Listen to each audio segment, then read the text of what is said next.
চট্টগ্রাম পর্বে এসে আবারও তীরে এসে তরি ডুবল সিলেট স্ট্রাইকার্সের। আসরের নবম ম্যাচে এসে ঢাকা ক্যাপিটাল তুলে নিল নিজেদের দ্বিতীয় জয়। তাতেই টেবিল তলানির ৭ নম্বর জায়গা থেকে ৬-এ উঠে বসল রাজধানীর এই ফ্র্যাঞ্চাইজি টিম।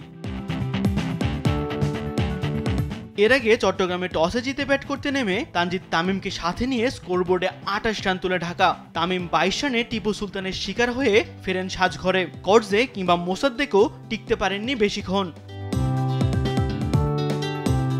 বিপরীতে একাই লড়াই করতে থাকেন লিটন কুমার দাস। এই ম্যাচেও তার ব্যাট থেকে আসে ৪৮ বলে ৭০ রানের ইনিংস। ৪টি চারের সাথে ছিল চোখ ধাঁধানো ৪টি ওভার বাউন্ডারিও।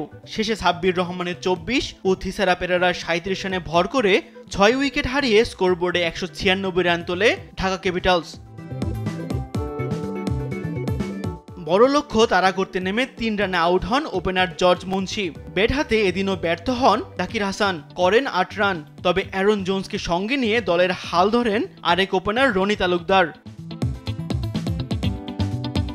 ৩৬ রান করে জোন্স আউট হলেও ৩৩ বলে ৫০ তুলে নেন রনি তালুকদার। ৪৪ বলে ৬৮ রানের ইনিংস শেষ হয় থিসারার বলে বোল্ড হয়ে।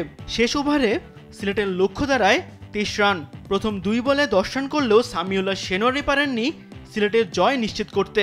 নির্ধারিত ওভারে এতে ৬ রানের জয় পায় ঢাকা ক্যাপিটালস। তাসবিহ শরণ, স্পোর্টস ডেস্ক, দেশ টিভি।